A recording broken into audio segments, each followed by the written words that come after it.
Previously on Jetstream. Why fly slow when you can fly fast?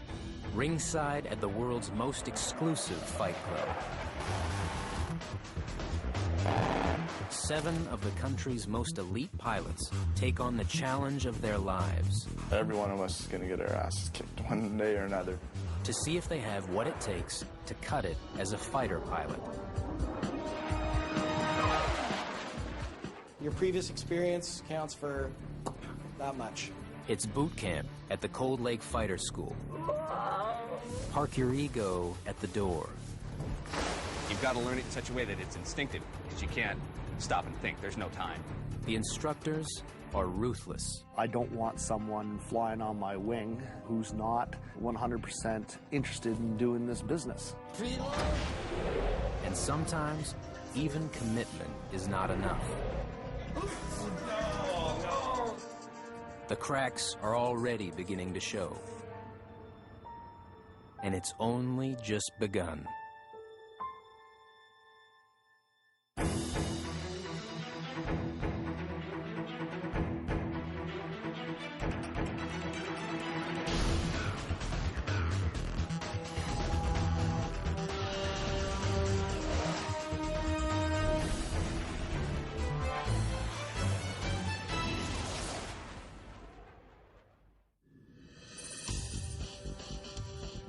The first thing rookies learn when they arrive at 410 Squadron is that being a fighter pilot isn't a job, it's a life. It takes a special person to want to do this. It is a calling. It's not a decision you make after you woke up on Sunday morning after watching Top Gun and going, that's what I want to do. The 7 trainees are already seasoned flyers, but this is their shot at the big league. They're 9 weeks into fighter pilot school at Canadian Forces Base Cold Lake, Alberta, and they're about to fly the F-18 Hornet for the first time. All right, welcome to the walk around. Try to remember as much as I try to pass on to you. Captain Patrick Pelletier, one of their instructors, walks them through the airworthiness checks every F-18 pilot is expected to know by heart. This is very poisonous, so don't touch it with your hand, just inspect it with your eyeballs. This door will be open, you'll inspect the gun. There are 155 checks before they even climb into the cockpit. Just need to give it a little shake. It can move up and down, no problem. That's the umbilical to the missile itself. Close it back up. I'm looking at the afterburners of all these jets. Kind of surreal, you know. Before it was, my dream was a picture on a wall, you know, in my bedroom, you know, when I was a kid. Now it's for real, but it took years of dedication to get here. We went through a military college where you get thrown in, you get broken down, and then they build you up as a team.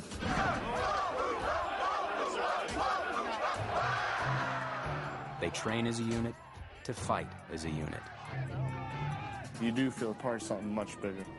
Because everywhere you go, people count on you, count on them, and it's a good feeling.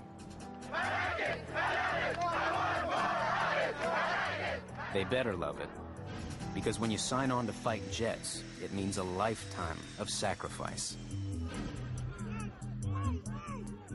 But one of them, the guy who's been trying to carve out a personal life, have a girlfriend, have some fun, has decided he wants his life back.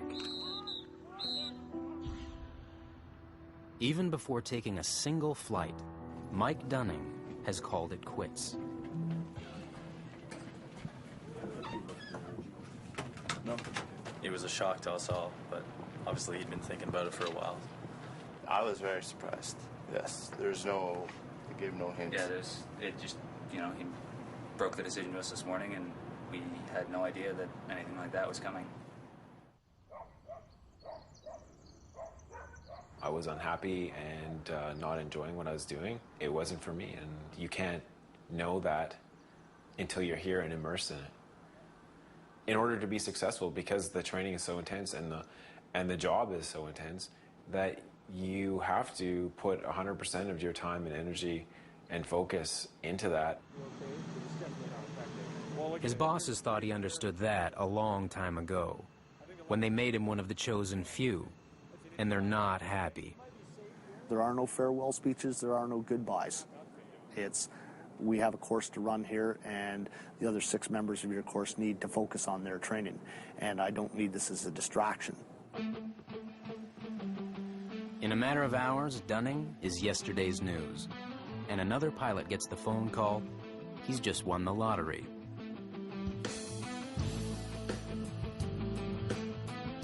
If anyone can rise to the challenge, it's Dave McLeod. He got his pilot's license when he was still in high school, and from the moment he graduated from Royal Military College, he knew what he wanted. Now he'll get the chance to show his stuff. The first thing I could say was, wow, because I was totally out of the blue.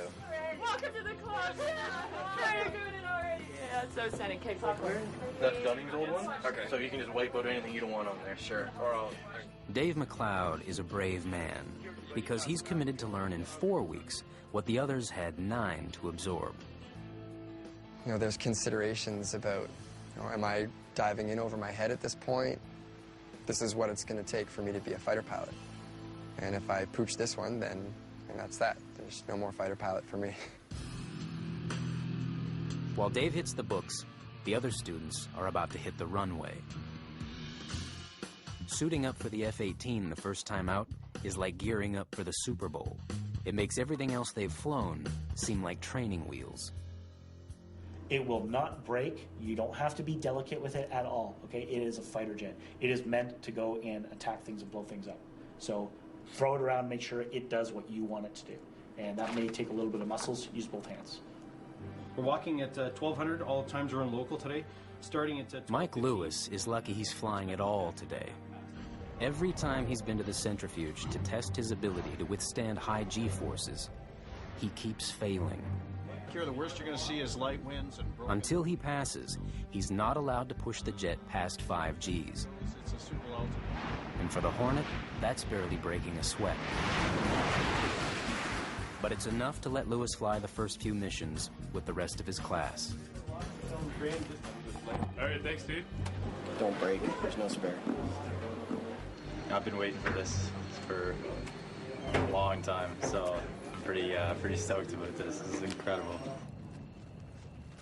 First, they have to prove they've memorized the external safety checks. I'll try to actually see if I can grab everything. Sure. All 155 of them.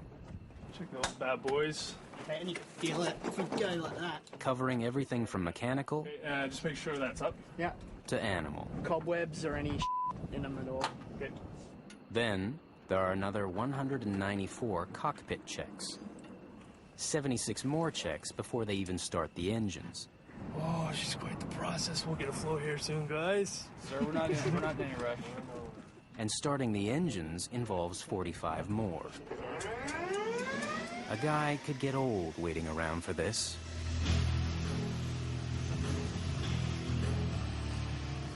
And we are full break for strobes, night ID light is on. Carls are off.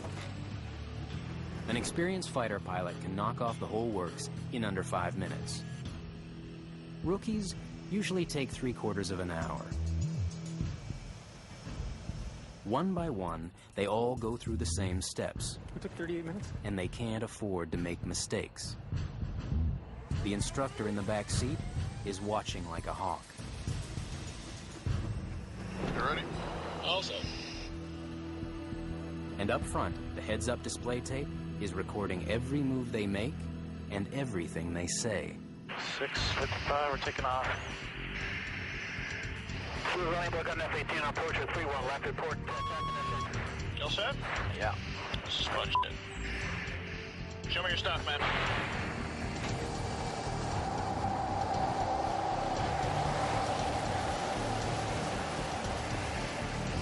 Good job. Don't come out of burner. Good job.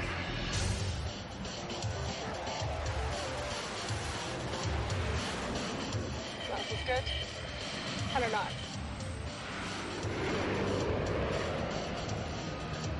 Balls up. Figuring 220. No burn. Right away, the students are expected to start mastering the basics. Side roll.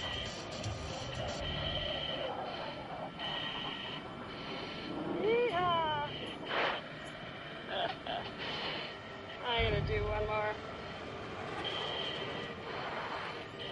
rolls, climbs, stalls. Yeah, already coming up.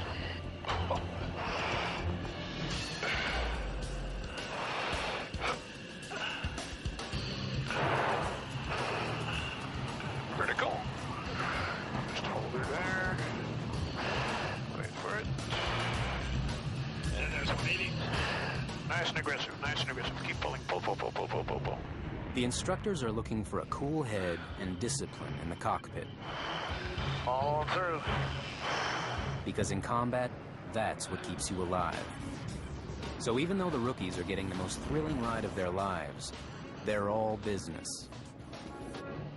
But at this stage, flying is the easy part. For an inexperienced pilot, bringing an F-18 back to Earth is the most dangerous and difficult part of the flight. Feels so dumb.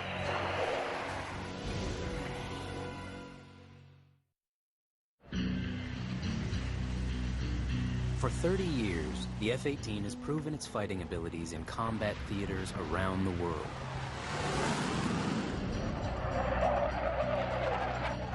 But in the hands of a rookie fighter pilot on a windy day, it can also be treacherous.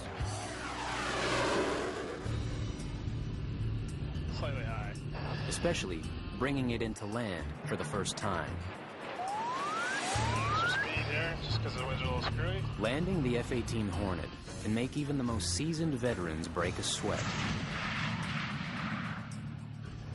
That's because this jet was never designed to land on land.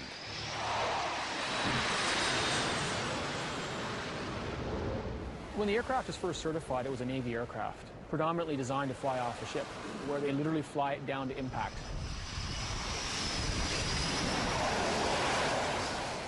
And I'll say impact because it's quite a violent arrival on the airfield.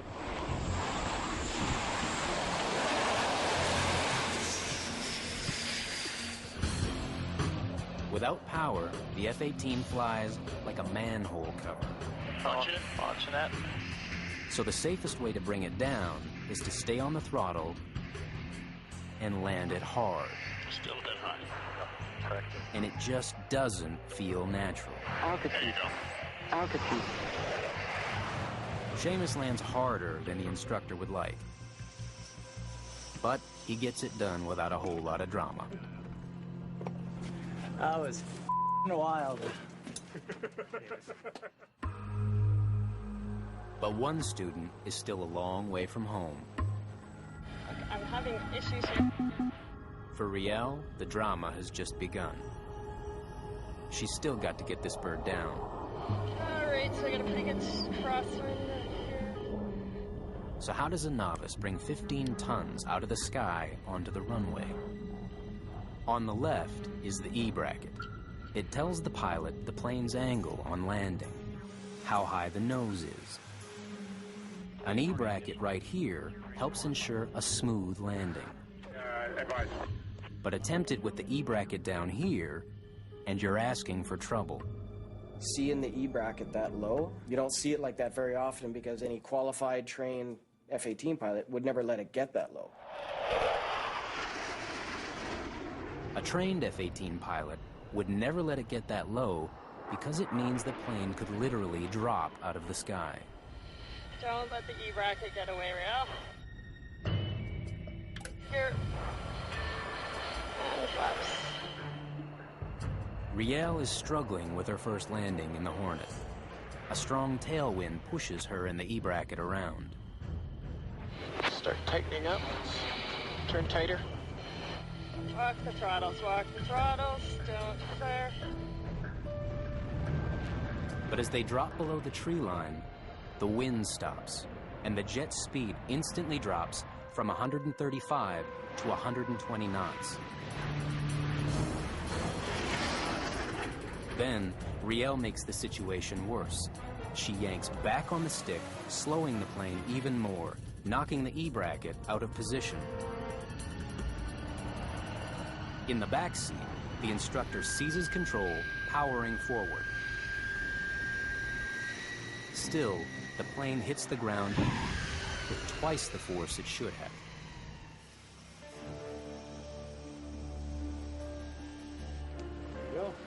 day now. Thanks. Yeah, just landing this thing is going to be a challenge, I think. After every flight, there is a debriefing, and Riel's is humbling. I've heard the AOA tone in the final turn a couple of times in my career in the backseat, other people flying, and the jet just feels scary. It's the first time for this class that an instructor has had to take control away from a student. The students aren't stupid, and Riel knows that when I say I have control, that she's basically messed up. You just can't let things snowball and get frustrated. And I see that a lot. It's like the cockpit is no place for emotion.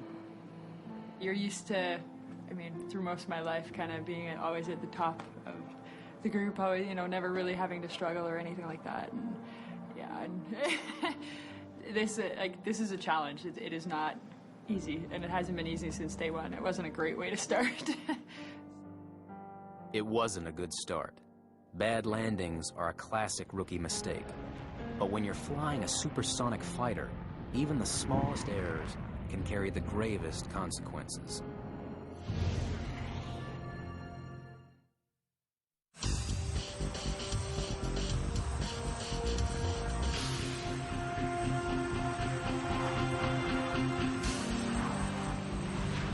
This course is a marathon, and these athletes have only just begun the race.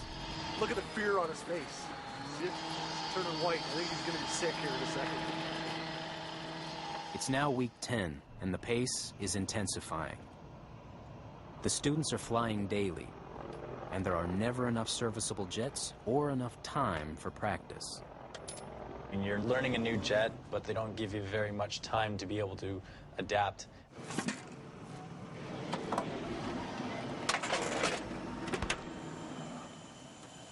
They'll take you to a certain point where you're just prior to feeling comfortable. Like you wish you had another flight or two just to sort of solidify everything. Dave McLeod, the new guy, has no sympathy. He's cramming to get through ground school in half the time they had. We're going to hold his hand for a little bit and spoon feed him and take care of him because we've asked a fair bit of Dave to jump in here. So let's go over to 50 questions there. Spoon feeding feels a lot like force feeding, but Dave is eating it up. He has no choice if there's any hope of catching up with the rest of his classmates. Know all the pressure, EGT limitations, hydraulic pressures, oil pressures. Yeah. Oh, what did I do? I just study at work, go home, have food, study, go to bed, get up, have food, go to work, study. Just check to see if that one's open. Hey, it's yours? 719. On top of everything else, he's now begun a grueling flying schedule. And the pressure is beginning to tell. I left my keyboard inside. Want me to get it? No, I'll go get it. I'll be like 60 seconds. Forgetting important things, like his mission plan. Doing 2 events a day when the information is coming at you that fast is tough. All right, let's roll. Okay, engine's good. No power check. VGT's good. For 145. This thing really goes. All of the students are feeling the burn.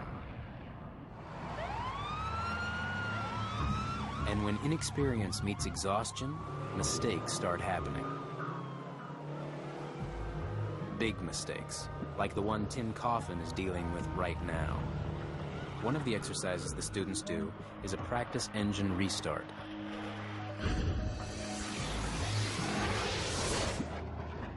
The drill is straightforward. Shut down one engine, accelerate to 350 knots, relight it. At that speed, air is driving the compressor like a windmill. So when the engine is reignited, the turbines are spinning fast enough to blow the heated air out the exhaust. Tim's mistake is that he was flying too slow.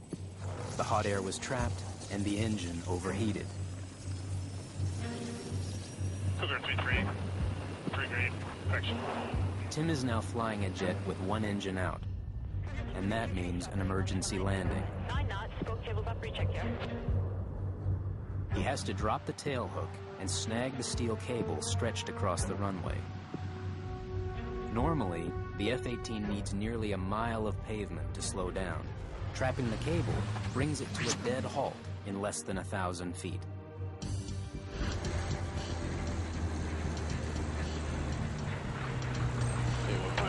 Coming around.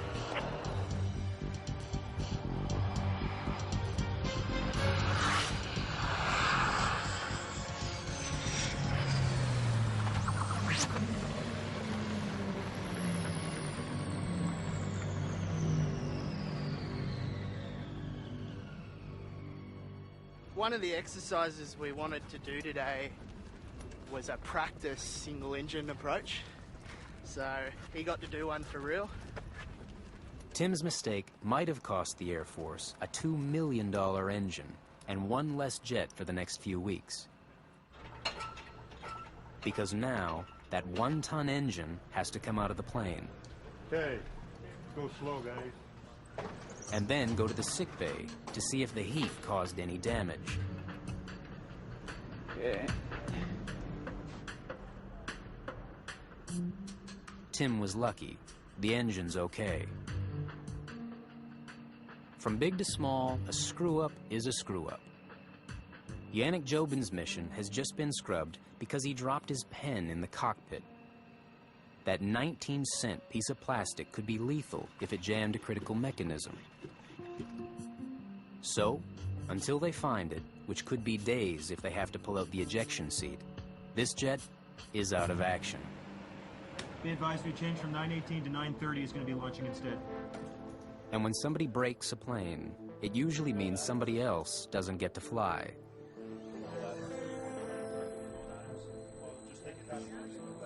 So around here, they have a rule. One pilot's mistake is everyone's lesson. We don't fly enough, we don't train enough to make all the possible mistakes for each of us and learn from them. So what we really have to do is when someone else makes a mistake, we have to present it to everyone so everyone can see it and go, okay, that's not what to do, this is what to do in that scenario. Particular reaction, the first Even start senior is pilots fess up at the weekly all-officers meeting.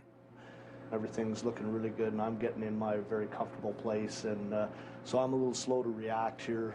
It's tough, I tell you, to stand in front of your peers, and I am a type A personality and I don't like to be wrong, and to stand up there and say, oh boy, did I screw this one up, guys, and y'all learn from it and move on, and hey, next week it's going to be somebody else. Tim Coffin is proving to be a walking textbook. First, he nearly cooked an engine. Now, he may have damaged the landing gear of a second plane. A strut on one of the rear wheels is bent. It's the weak link in the landing gear. The F-18's Achilles heel. This is the weak part of the system right here. This is the one. This is the thing that'll fail. Yeah. This is exactly how she'll do it. So this is about the limit you get to. Anything more than this, and the wheel will start doing that. Right. So how's that look? For the second time in a week, Tim is under investigation. At this point, I can't really say what caused it because there's going to obviously be a minor investigation just to ensure that everything is safe. But there was a very minor bit of damage done to the airplane on landing. Okay. It's no coincidence that with every batch of new students, there's a whole new crop of landing gear accidents. Over in the hangar is a prime example of the worst case scenario. That's a tough thing to break like that. Holy, that took some talent, actually. That is why you should always be ready to overshoot. Yeah. Because something bad like that can happen. Something bad like the landing gear collapsing and sending the jet careening out of control.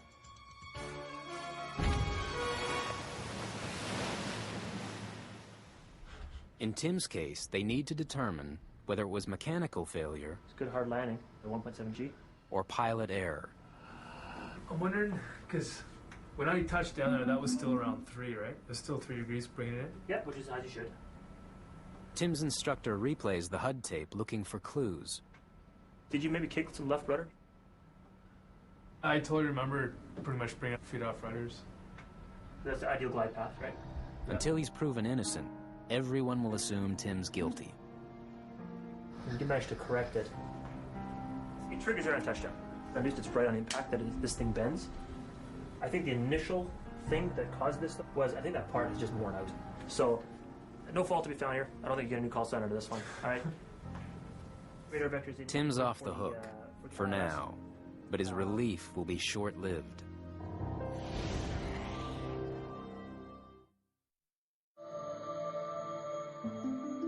Today marks a rite of passage at 410 Squadron.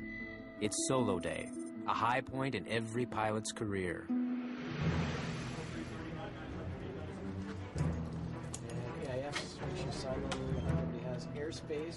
After just 4 hours in the Hornet, the rookies are going up alone. The squadron safety officer offers a few choice words of advice. Dave McLeod has been running flat out for weeks, and he's finally caught up with his classmates. You'll be doing it. Now, for all of them, this is a big moment. Finally. It won't really kick in until you're out there and you're by yourself. Can't believe I'm walking out here alone. Oh, this is scary.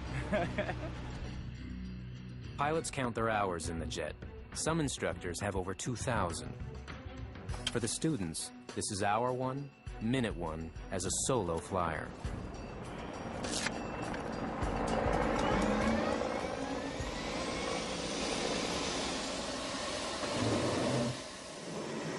Alright, see you when I get back.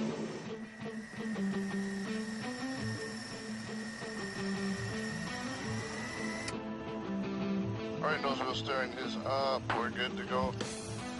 Cleared takeoff. MHT, fuel flow, nozzle, oil's good. Going to burner. There we go. Gear up, thumbs up, 220. One by one, they find their place in the air. Except Seamus. Moments before takeoff, he's stopped in his tracks. His FCS flashes a warning. FCS is the flight control system. It manages rudders, horizontal stabilizers, flaps. It lets him steer the plane. And there's something wrong with Seamus's. He reboots, basically hitting Control-Alt-Delete, and all systems seem to be fine.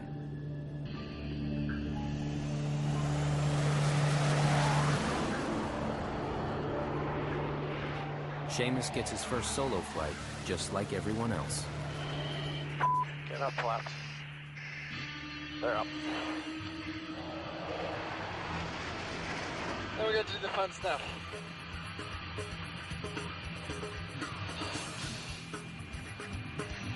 Eat your heart out. This is f***ing awesome.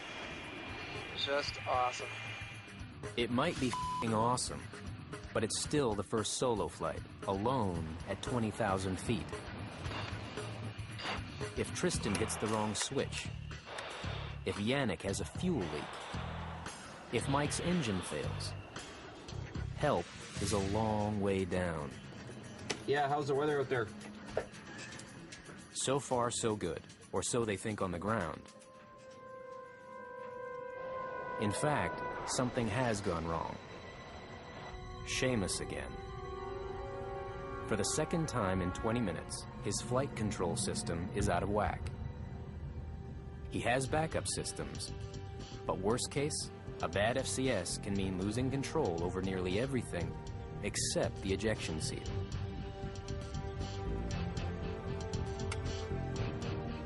Seamus's reboot works. His solo continues.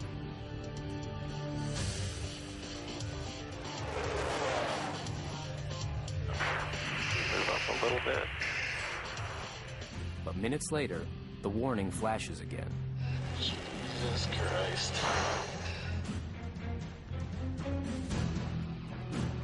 And again, he reboots. Figure tonight. Finally, he radios ground. He's ordered to bring it down right now.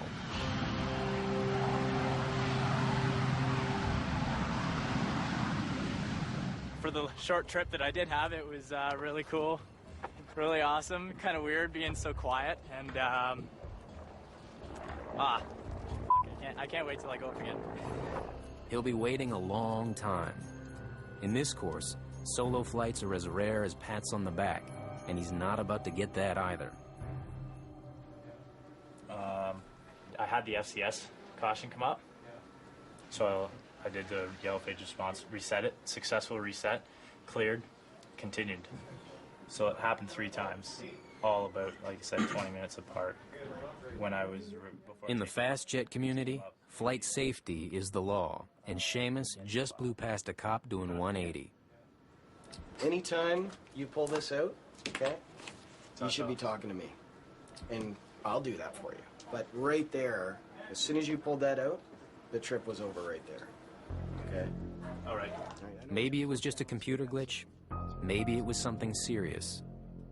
Either way, the first warning should have shut him down before he even took off. Seamus was desperate to continue his mission. Tim, on the other hand, is less enthusiastic. So, you're not too tired to go solo? No, never. Sweet. Flying fighters is exhausting work, and Tim has already been up once today. Now he has to fly his solo, his big moment, and he's feeling wrung out. 5, so... Worse, the good weather his classmates had is quickly disappearing. There's, again, some thunder showers in there, but remember the emphasis here is go out, have fun, don't tear your sweater, but it's mostly pattern work, not so much in the area. All right? Okay. Questions, comments, dirty jokes? Cool. Have fun.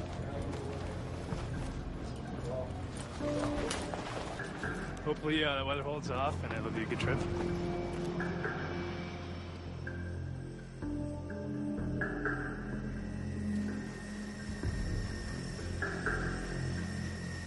Tim's F-18 can dodge heat-seeking missiles.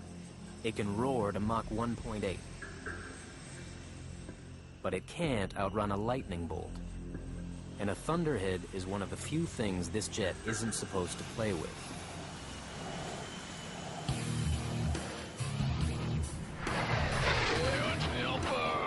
Bring it around.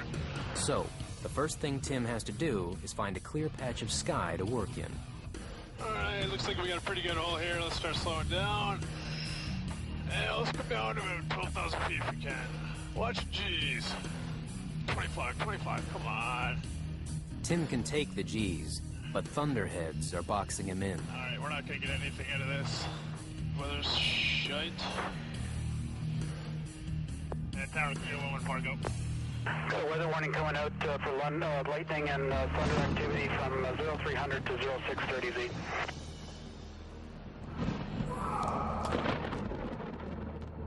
Thunderstorms pose a double threat. Although much of the jet is made of aluminum, which is a great conductor, lightning can still punch a hole in it. Equally dangerous are the fierce updrafts and downdrafts that can knock a plane out of control. And Studio 114. Yeah, I'm just getting a thunder landing warning from the tower. We're going to do a couple patterns and I'll call it quits. Get the pattern until you start to see spits on the windshield, and then it's time to land. And Studio 114. We're going to call it quits for the day. There's a fair bit of lightning to the south. Is it landing on your windscreen? Negative, not yet. Do one more pattern. And sorry, you're broken. Do one more pattern. Tim manages to get a few more maneuvers in, but then decides to cut his solo short. Mother.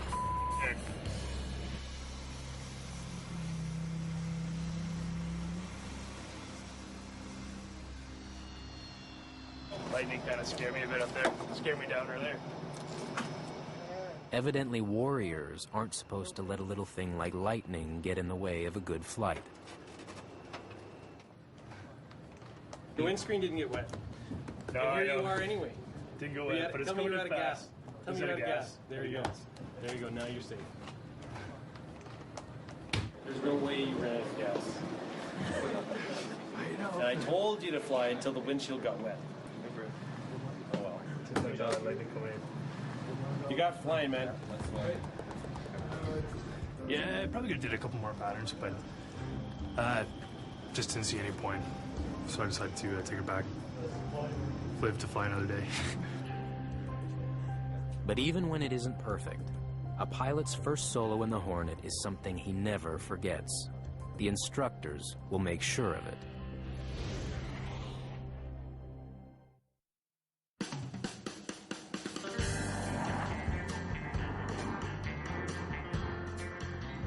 Air Force tradition dictates that once a pilot goes solo, he's earned himself a call sign, a nickname that symbolizes his identity as a Hornet pilot. All of the instructor pilots have one, whether they like it or not. Peanut knows as well as Pig that their call signs could have been a lot worse. Flailing got off easy too. His call sign is a play on his last name, Ailing. But if there's a story behind Noodle's call sign, he's not talking. Only card-carrying club members like Spanky and Boozer know the real stories behind the call signs. Like why the most mild-mannered guy got stuck with a name like Psycho. Some call signs are obvious. Kraut, for example, is German by ancestry. And Kramer does bear an uncanny resemblance to a certain Seinfeld character. Yeah, the rule on call signs is if you like it, then great, you get to keep it. If you don't like it, then great, you get to keep it. Yeah. But today, they all get their revenge by conferring call signs on the newbies, as fitting or unflattering as their own. Okay, the bartender. This is the member appointed to distribute the shots for the evening and to monitor war stocks. Tonight, it's Burry. Squadron tradition demands a well-stocked bar and a well-used gun barrel from the nose of a jet. Hey, hold on, boys. I'm not going way down there, so... It's like Lucky Charms. Tradition also requires that both students and instructors get thoroughly roasted. Dude, that must burn in the sun, eh? Actually, I think you're the one that should be wearing that stuff here. I think you need it.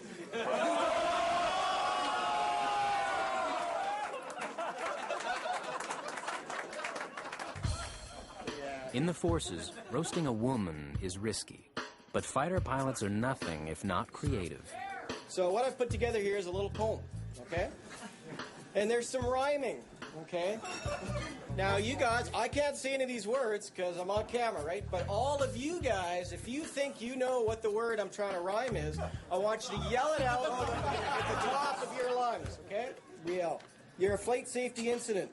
There ain't no precedent. But you can fly like King Kong, even without a huge...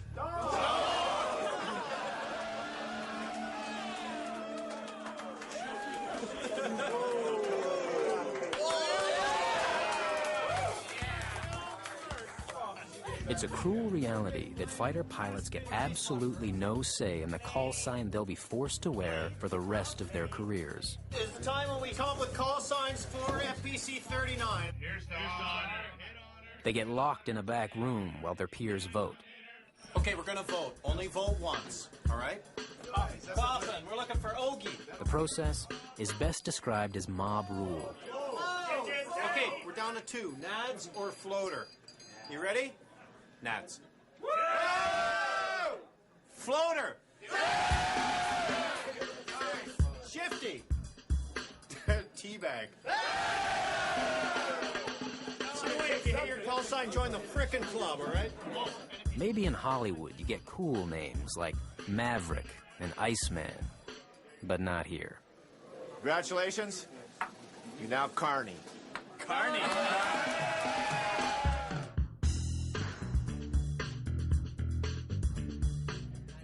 Nail it. Guns.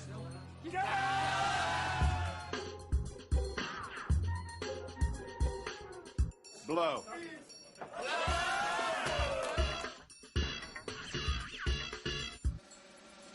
Floater.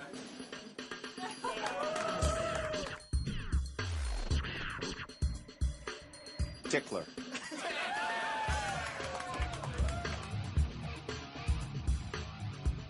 call sign, Teabag.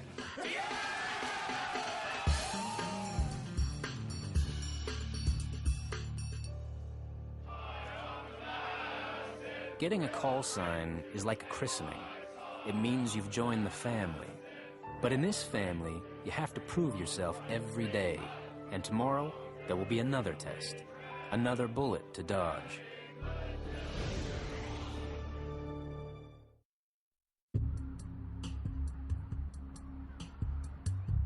In a place where the goal is to make you part of the club, in all the ways that matter, Mike Lewis is already in. He's what they call a believer in the fighter force.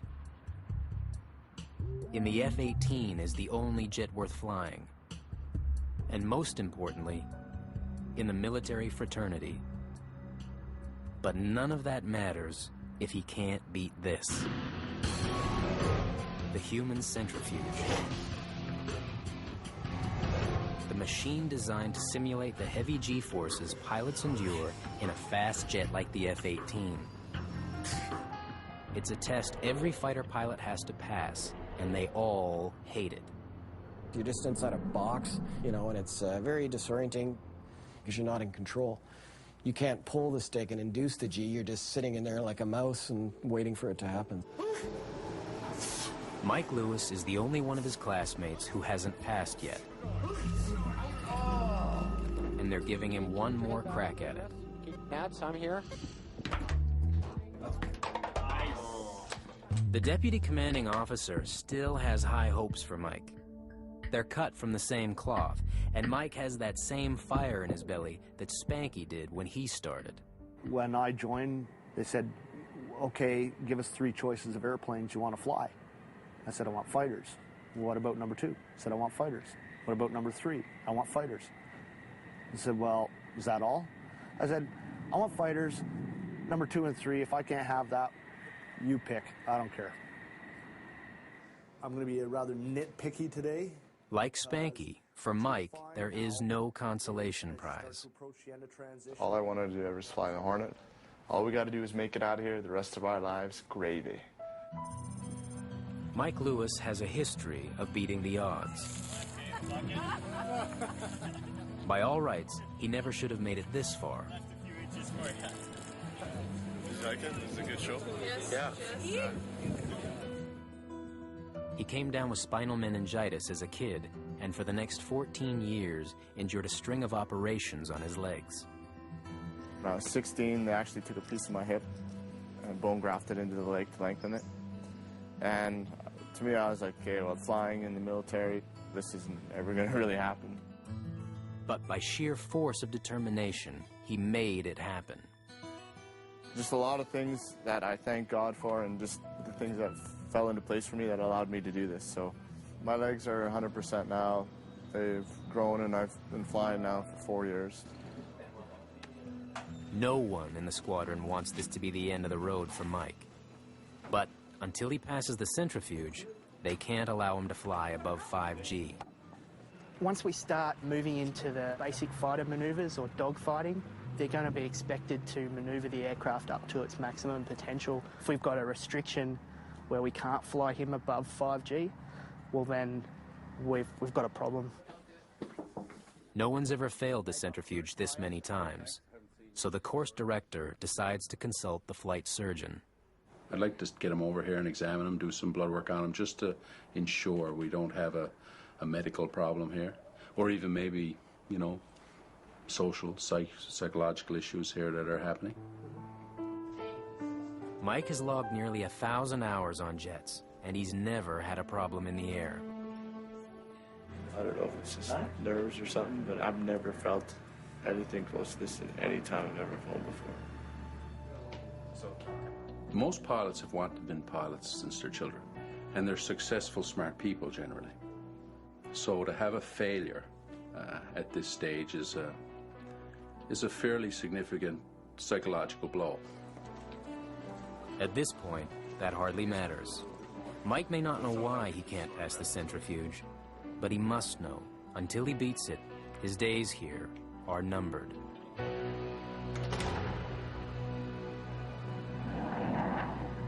That's next time on Jetstream.